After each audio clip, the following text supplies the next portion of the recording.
Lately, I have been getting comments like this, or like this, and also like this. And I want to talk about all of them for just a minute. My name is Katie. I'm a professional pilot, and I did all of my flight training from zero to ATP for under $35,000. I actually have my ATP single, multi, I have my CFI, my MEI, and I have my commercial seaplane. So I did all that for under $35,000, which is crazy. Most people spend like $100,000 to get that.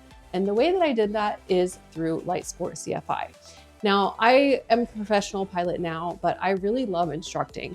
Most of people in aviation know you really cannot flight instruct and make a living. And I had to kind of step away a little bit from flight instructing because I have like a real pilot job, now to pay my mortgage, right? But I still want to give back to the aviation community and I want to instruct people. So that's why I got on social media, because I can start putting out the information to a much broader audience. I can instruct thousands of people in a day on a topic that I could only do one-on-one with an individual for an hourly rate in my previous time as a flight instructor. So through that journey and me getting onto social media and kind of putting myself out there in this awkward way to flight instruct lots of people because I love aviation, I realized that a lot of people don't know about this Light Sport CFI route. And I realized that I really did have an awesome flight training experience. I've been in aviation for almost 10 years, and I have had a lot of people tell me about really negative experiences that they've had with flight training. So for example, I have known people where they were told by a flight school that they had to pay up front. They paid $80,000 up front and the flight school closed its doors and the people left the country.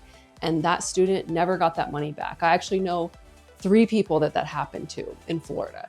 So that is something that happens in aviation. I also know a lot of people that are young, they may go to a college and they end up taking out all these student loans, and then they don't realize till they're into that aeronautical university that like, hey, the flight training is actually not included, number one. And number two, it's really expensive and you're gonna get out of there with like almost $200,000 of student loans. Now, I do not care if you go part 141 or if you go part 61. Some of my content's a little cheeky just to be funny and like have a conversation about this. But learning to fly is a huge accomplishment. And however you do that, more power to you. The whole point of me sharing my experience is just to tell people, hey, there's some other options out there. If you really care about not taking out loans to do your flight training like I did, then this could work for you. So anytime I post a video about how I went from zero to ATP for under $35,000, how I did this whole Light Sport CFI route, I get a lot of negative comments, and they tend to fall into 3 categories. So I think it's kind of interesting, and I just want to address some of those because I think it's a really beneficial conversation about aviation as a whole, and it can also give you some information that you could use maybe to save money on your flight training. So the first kind of comment I get is usually something like this. And this is a joke, I get it, like people are maybe not 100% serious, but that in and of itself says something. And it's really disturbing to me that we have normalized this kind of thing so much that another random person on the internet would say this kind of comment to another man's wife and imply this sort of thing. It's really disturbing and it's not appropriate. So overall, like, let's just talk about this whole OnlyFans thing that's happening in society. It's become so normalized now that people will just randomly ask you on the internet if this is something you're doing or make jokes about it. And whether you come from the background that I come from, which is that I'm a Christian, we don't believe in that kind of thing for men or women. It's not some kind of patriarchal thing. It's just that we think that that's not something that's going to benefit either person.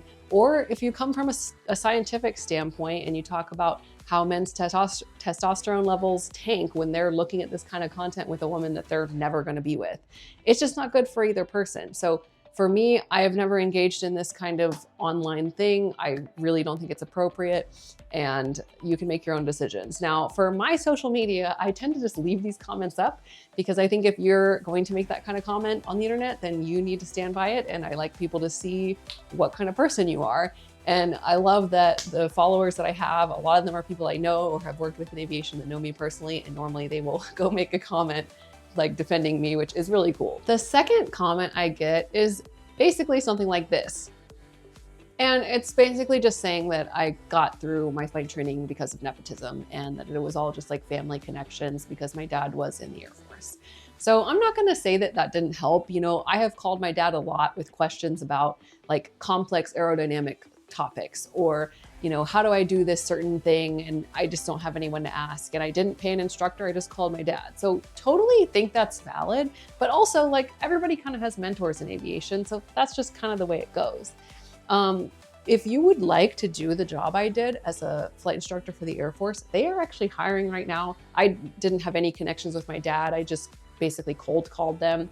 I didn't have any references. I didn't know anyone there. He didn't know anyone there. So you could definitely probably get hired there. They do have a 2-year contract right now, but they are paying $150,000 a year for a CFI job. If I was back with 500 hours, I would sign a 2-year contract to make $150,000 for 2 years. You're probably going to be at your ATP mins at the end of that. So it seems like a good decision to me.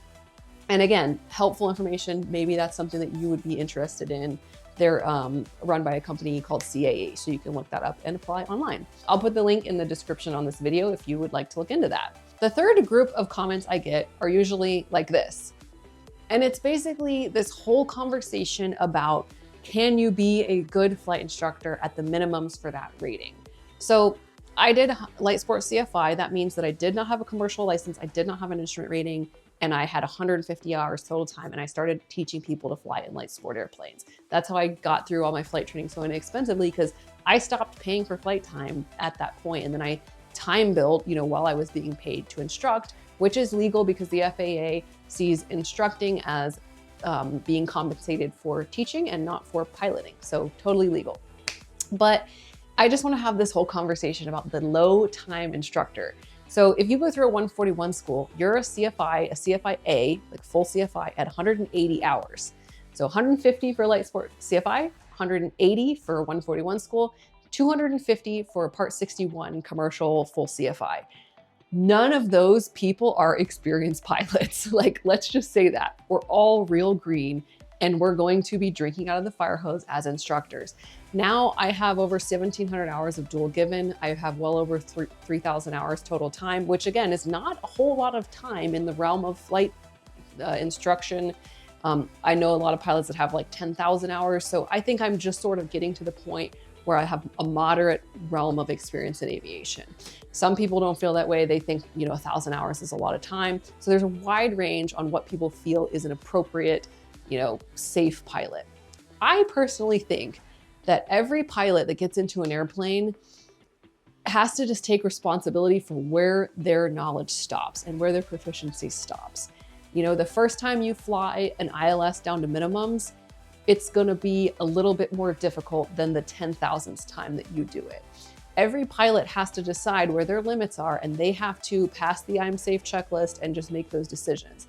So at 150 hours, can a light sport CFI be a good instructor?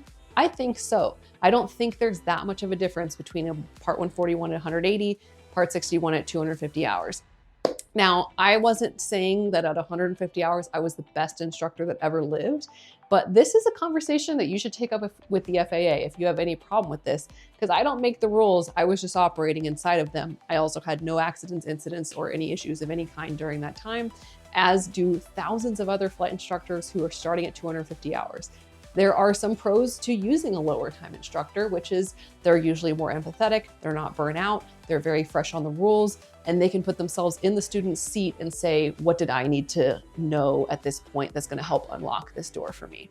There are some instructors that have, you know, 2,000 hours total time and 1,500 hours of dual given, and they really suck because they're burnt out, they don't really remember the rules, they haven't really been, you know, in the flight instructing world, and they make a lot of mistakes and they're just cranky and mean. And so it really depends on the person and their experience and their ability to deliver that product to their student. Overall, I think a good instructor is someone that just cares about their student and knows the regulations and can kind of keep the flight inside of that safety box instead of just saying that they know everything and pushing it. Okay, so I know that I said there was 3, but there's always like this other category, which is basically just that I'm trying to make money off of people off the internet by selling a scam that never happened. So first of all, I just want to say, go read Subpart K in the CFRs. It's all in there. If you want to just go look it up and research it on your own, more power to you. And I hope that that's very successful for you. But I am a professional pilot. I have my CFI and I've been working as a CFI since 2017. Like I said, the reason I get into this is because I love to teach. I love to give back to aviation. I think those of us that are higher time instructors that have that wealth of knowledge and the experience and love to teach, I think we have a responsibility to stay in the industry and make it safer and make it better, which is what I'm trying to do right now. So I have put together this guide based off of questions that people asked me. Now, it wasn't just like, hey, what is a light sport CFI? It was very technical questions, things that you would sit down and do ground with an instructor for that would take an hour to 3 hours to explain this whole process. I cannot possibly do that with 160,000 people on the internet, obviously. So I put together a PDF that I priced very inexpensively because I want people to be able to access it and get the information. However, it's not groundbreaking that flight instructors do charge for their time, you know, that's all I'm doing here. I had to put in my own personal money into this product to get it edited and formatted and all these kinds of things. That is what the product is. It is a PDF that is in the link in all of my profiles if you want access to it. And the stuff that I have in there is basically breaking down the CFRs in a manageable way so that you can understand that. So that's what flight instructors do. That's part of our job, is to explain to you what this, 91-203, like what does that actually mean? Let's break it down to you. Let's give you an acronym. Let's have you memorize it. Let's make a story about it so you can understand it. And that's what this guide is it just kind of explains what the rules are, the whole process of like having a medical, the do's and don'ts of light sport CFI, the kinds of planes that you can use and so forth. So that's what I did. That's in the guide. I do answer a lot of questions for free still on my social media, but I just don't have the time to do that one-on-one with this many people. And honestly, even trying to answer all the DMs I get every day is so unmanageable at this point that I may just not even be able to help people in that way. That's why I just make reels and then people can have access to the information, and I make YouTube videos and you can just watch it on your own time because I just physically don't have the time to answer all those messages that I get. In summary of the drama of flying Reddit, I just want to say I've had overwhelmingly more positive comments through this whole journey than any of the negativity. But for those of you that are reading these comments and seeing the negativity, just know that it's really not true. You can achieve this. Don't let the people that haven't done it tell you that it's not possible, because they really don't know what they're talking about because they haven't done it. And I have. And that's why I'm trying to give you encouragement and positivity and real ways that you could achieve this. If you have read some of my other comments, you'll see there's people that have done it even cheaper than I have. And that's what I love about this whole social media thing, is that there's people that are positive, that are sharing valuable information, and that are actually helping people. And that's what it's all about. We know people are going to be nasty on the internet. It's not really anything new, but let's just keep the positivity going. Let's share our experiences. Let's put out there ways that we've saved money on the flight training, or things that we know about aviation, ways to get low time jobs, and let's help the aviation community, because that's what I am here to do.